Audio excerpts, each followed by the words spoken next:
ये सब धमकियां दे रहे हैं भारत को। ये समझ रहे हैं इन्होंने गलत किया है और भारत जवाब देगा, इसलिए धमकियां दे रहे हैं। धमकी किस चीज की दे रहे हैं, अगली तस्वीर में आपको दिखाऊं। सब परमाणु परमाणु चिल्ला रहे हैं, बताऊंगा आपको इनके परमाणु की हकीकत भी। लेकिन अब सोचिए, जो राजदूत हैं, पाकिस्तानी राजदूत भी बता रहे हैं कि उनके पास परमाणु बम है। कौन कौन से लोग हैं जो अब तक, सबसे पहले रूस में जो पाकिस्तान के राजदूत हैं वो अब कह रहे हैं अगर भारत ने पाकिस्तान पर हमला किया तो पाकिस्तान परमाणु हथियार का इस्तेमाल करेगा। डिप्टी पीएम पाकिस्तान के कह रहे हैं पाकिस्तान एक न्यूक्लियर पावर है, मिसाइल पावर भी है, जंग के हालात में परमाणु मिसाइलें भारत को निशाना बना सकती हैं। रेल मंत्री पाकिस्तान के कह रहे हैं हमारे पास दुनिया का सबसे शक्तिशाली परमाणु बम है, 130 परमाणु बम सिर्फ भारत के लिए रखे हमने, और गौरी, शाहीन, गजनवी जैसी मिसाइलें तैनात कर रखी हैं। रक्षा मंत्री कह रहे हैं जब हमारे अस्तित्व पर सीधा खतरा होगा तो हम परमाणु हथियारों का इस्तेमाल करेंगे। सूचना प्रसारण मंत्री कह रहे हैं पाकिस्तान एक परमाणु शक्ति संपन्न देश है, भारत ने पानी रोका तो हमारे पास सभी विकल्प मौजूद हैं। सुनिए जरा, सुनिए, पाकिस्तान के राजदूत जो रूस में है उन्होंने एक इंटरव्यू में बात कही है।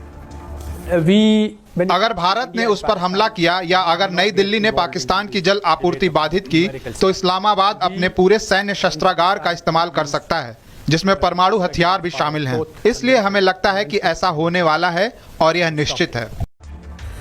अब बड़ी बात यह है कि पाकिस्तान परमाणु धमकी बार बार दे रहा है, लेकिन भारत के पास परमाणु से कई हजार गुना शक्तिशाली बम मौजूद है। अब आपको भारत की ताकत दिखाता हूं। पाकिस्तान भारत के सामने कहीं नहीं टिकता है। भारत के पास ऐसा बम है जो परमाणु से ज्यादा ताकतवर। परमाणु बम को सबसे खतरनाक हथियार जरूर माना जाता है। पूरे इलाके में परमाणु बम से तबाही का खतरा होता है, यह सच है।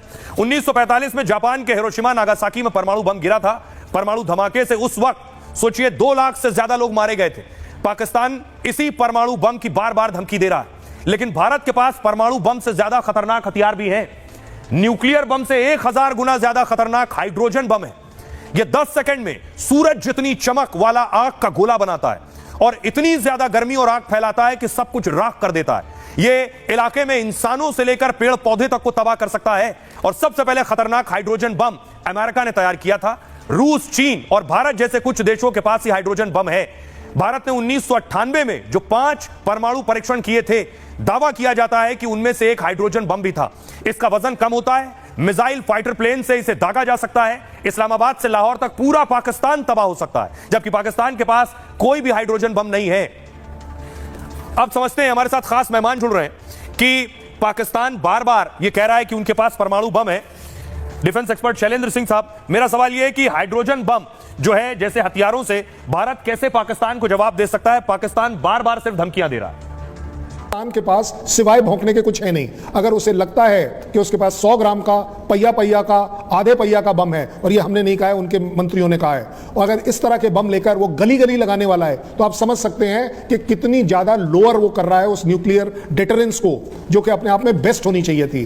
मेरा अपना आकलन है कि भारत को किसी भी तरह से कंपेयर अपने साथ नहीं करना चाहिए पाकिस्तान को। मेरे लिए ये इंसल्ट है, चाहे वो न्यूक्लियर हो। ये उन्हीं के वहां पर बोला जा रहा है कि पाकिस्तान आर्मी से इंडियन आर्मी 4 गुना बड़ी है कैपेबिलिटीज में, काबिलियत में। 6 गुना बड़ी एयरफोर्स है इंडिया की, 8 गुना से भी ज्यादा बड़ी है नेवी इंडिया की। कहां का कंपैरिजन है? न्यूक्लियर बॉम्ब अगर 100 ग्राम का तुमने कंपेयर करना है मेरे से, तो हम 100 ग्राम का नहीं बनाते। हमारे यहां 100 ग्राम की सुतली बम जरूर बनता है। आप कंपेयर कर लीजिए जैसे भी चाहते हैं। कर्नल शैलेंद्र, बहुत बहुत शुक्रिया इस बातचीत के लिए। अब सवाल एक है कि पाकिस्तान अपने परमाणु की धमकी दे रहा है, लेकिन क्या पाकिस्तान मौके पर परमाणु इस्तेमाल कर पाएगा?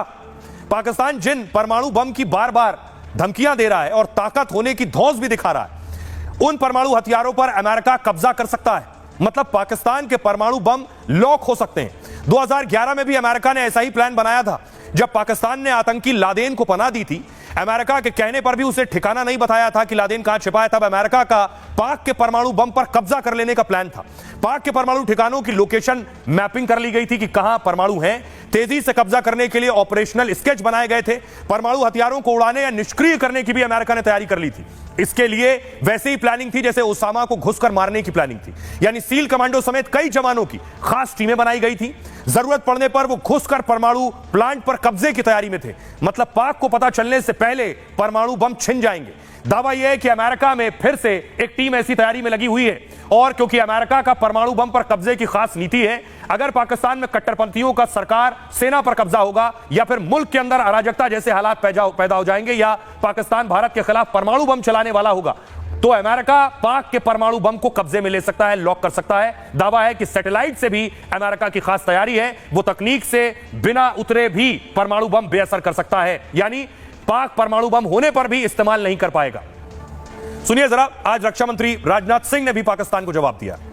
साथियों, एक रक्षा मंत्री के रूप में मेरा दायित्व है कि मैं अपने सैनिकों के साथ मिलकर देश की सीमाओं की सुरक्षा सुनिश्चित करूं, और मेरा यह दायित्व है कि अपनी सेना के साथ मिलकर देश के ऊपर आंख उठाने वालों को मुंहतोड़ जवाब दूं। आप सभी हमारे प्रधानमंत्री नरेंद्र मोदी जी को अच्छी तरह जानते हैं, उनकी कार्यशैली से भी अच्छी तरह परिचित हैं, उनकी दृढ़ता से भी अच्छी तरह परिचित। जोखिम उठाने का भाव किस तरीके से उन्होंने सीखा है अपनी जिंदगी में, उससे भी आप अच्छी तरह समझते हैं। मैं आपको आश्वस्त करना चाहता हूं, प्रधानमंत्री मोदी जी के नेतृत्व में जैसा आप चाहते हैं वैसा होकर रहे। तो रक्षा मंत्री राजनाथ सिंह कह रहे हैं कि प्रधानमंत्री के नेतृत्व में यह आश्वस्त कर रहे हैं कि जैसा देश के लोग चाह रहे हैं वैसा होगा।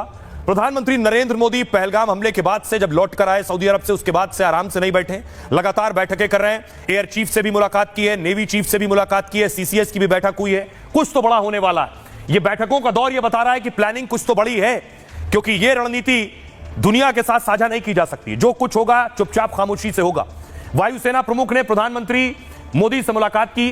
वीएमओ में वायुसेना प्रमुख air chief marshal Amarpreet Singh प्रधानमंत्री से मिले और लगभग 40 मिनट दोनों के बीच ये मुलाकात हुई। साथ ही खबर है कि इस दौरान सुरक्षा की तैयारियों को लेकर विस्तार से बात हुई है। पिछले 4 दिन में सेना प्रमुखों से पीएम मोदी की तीसरी मुलाकात है, लेकिन पिछले 2 दिनों में लगातार वो 2 सेना प्रमुखों से मिल चुके, इसलिए इस बात के कयास लग रहे हैं कि जल्द ही कुछ बड़ा होने वाला है। पीएम ने एक एक करके तीनों सेना प्रमुखों को से आमने सामने बैठकर बैठक ली है और शनिवार को नौसेना प्रमुख एडमिरल दिनेश कुमार त्रिपाठी से भी मुलाकात की थी। पीएम और नौसेना प्रमुख की यह मुलाकात लगभग 30 मिनट तक चली। 30 अप्रैल को सेना प्रमुख जनरल उपेंद्र द्विवेदी से भी पीएम मोदी मिल चुके हैं। इस मुलाकात में उनके साथ राष्ट्रीय सुरक्षा सलाहकार अजीत डोभाल भी मौजूद थे। पीएम के साथ इस बैठक में विदेश मंत्री एस जयशंकर भी शामिल थे। इससे पहले पीएम ने तीनों सेना प्रमुखों के साथ एक और बैठक की थी एक साथ। इस बैठक में सीडीएस जनरल अनिल चौहान भी शामिल थे। इस बैठक में रक्षा मंत्री राजनाथ सिंह और सुरक्षा सलाहकार अजीत डोभाल भी मौजूद थे। 22 अप्रैल को पहलगाम में हमले के बाद सीसीएस की बैठक हुई थी और इस बैठक में सरकार ने तीनों सेनाओं को एक्शन लेने की खुली छूट दी थी। पीएम ने कहा था आतंकियों और साजिशकर्ताओं को सबक सिखाया जाएगा। पिछले दिनों पीएम यह भी कह चुके हैं कि इस बार सजा निर्णायक और बड़ी होगी। प्रधानमंत्री ने कल ही ये संकेत दिए थे कि अभी नहीं तो कभी नहीं।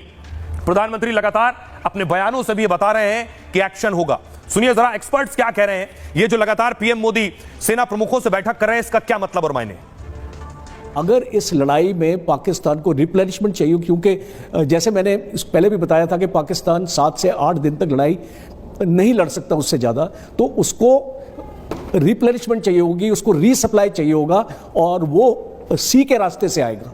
और इसीलिए अगर हम कराची पोर्ट का ब्लॉकेट करेगी हमारी नेवी और पूरा अरेबियन सी को डोमिनेट करेगी, तो फिर पाकिस्तान का जो रीसप्लाई और रिप्लेनिशमेंट है हम उसको रोक पाएंगे। इसीलिए नेवी का जो एक चोक पॉइंट है वो है कराची पोर्ट। और आपको याद होगा कि 1971 में कराची पोर्ट के ऊपर 4 दिसंबर को और 8 दिसंबर को 2 मेजर हमले हुए थे, जिसमें पूरे पोर्ट को आग लगा दी गई थी। तो आप समझ सकते हैं कि एक नेवी का कितना इंपॉर्टेंट रोल होता है इस लड़ाई में। लेकिन देखिए, एक तरफ तैयारी हो रही है, सेना ना पाकिस्तान को बताकर जवाब देगी, ना नगाड़ा पीट कर जवाब देगी, चुपचाप खामोशी से जवाब देगी। एक तस्वीर आपको याद होगी, भारत की ताकत में शामिल हुआ रफाल, खुद रक्षा मंत्री ने पूजा की थी और आधिकारिक रूप से सेना में शामिल किया था। उस वक्त यह तस्वीर पर विरोधियों ने सवाल उठाए थे। ये देख रहे हैं, ये तस्वीर मैं आपको दिखा रहा हूं जब नींबू रखा गया था और उसके बाद पूजा पाठ हुई थी, नारियल भी रखा गया था। अब अगली तस्वीर मैं आपको दिखाऊं, ये है उत्तर प्रदेश कांग्रेस के अध्यक्ष अजय राय। अजय राय एक हाथ में खिलौना लिए जिस पर रफाल लिखा और देखिए नीचे नींबू मिर्ची उन्होंने टांग रखी है। और अजय राय सवाल उठा रहे हैं, कह रहे हैं कि ये नींबू मिर्ची हटाइए और इसको जंग के लिए भेजिए। अजय राय को जवाब दे रहे हैं बीजेपी के नेता, सुनिए जरा। आप राफेल ले आए, नींबू मिर्च बांधकर खड़ी किए हुए हैं। आपको याद होगा मैंने नहीं बांधा है, वो बांधा है, इस केंद्र की सरकार ने बांधा है, रक्षा मंत्री ने नींबू मिर्च बांधकर खड़ा किया हुआ है। ये किसी जो लाए हैं उसका उपयोग कब होगा? कब आतंकवादियों का सफाया होगा? कब आतंकवाद को बढ़ावा देने वाले लोगों को सफाया करेंगे? ये देश जानना चाहता है। जो परिवार आज पूरी तरीके से मिट गया, परेशान हो गया, जिसके बच्चे शहीद हुए वो परिवार के लोग, उनकी पत्नी, उनके परिवार, उनके माँ बाप जानना चाहते हैं कि कब कार्रवाई आतंकवादियों के खिलाफ होगी। ये जो अजय राय ने कृत्य किया है, ये वही पार्टी है जिसने देश की सेना को मॉडर्न इक्विपमेंट, मॉडर्न हथियार से खरीदने से रोका, रफाल नहीं खरीदे। रफाल के विषय में जिस प्रकार के इन्होंने विवाद पैदा किए, जिस प्रकार से लगातार सर्जिकल स्ट्राइक के प्रूफ, बालाकोट एयर स्ट्राइक के प्रूफ मांगकर आज जब पूरा देश एकमुष्ट है कि भारत की सेना मुंहतोड़ जवाब देगी आतंकवादियों को, तो लगातार सेना के मनोबल पर हमला करने का काम क्यों किया जा रहा है? सोचिए, ऐसी स्थिति में सियासतदानों को ऐसे बयानों से परहेज करना चाहिए, लेकिन भारत अपनी तैयारी में पूरी तरह से लगा हुआ है। भारतीय सेना लगी हुई है। रूस से एक और मिसाइल भारत ने ले ली।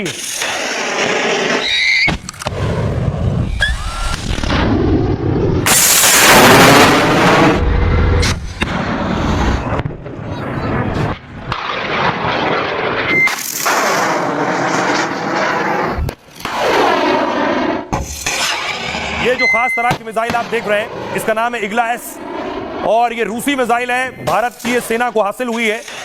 और इस स्थिति में जिस वक्त भारत पाकिस्तान के बीच तनाव है, इस तरह की मिसाइलें बहुत काम आने वाली इन परिस्थितियों में। आइए इसके बारे में आपको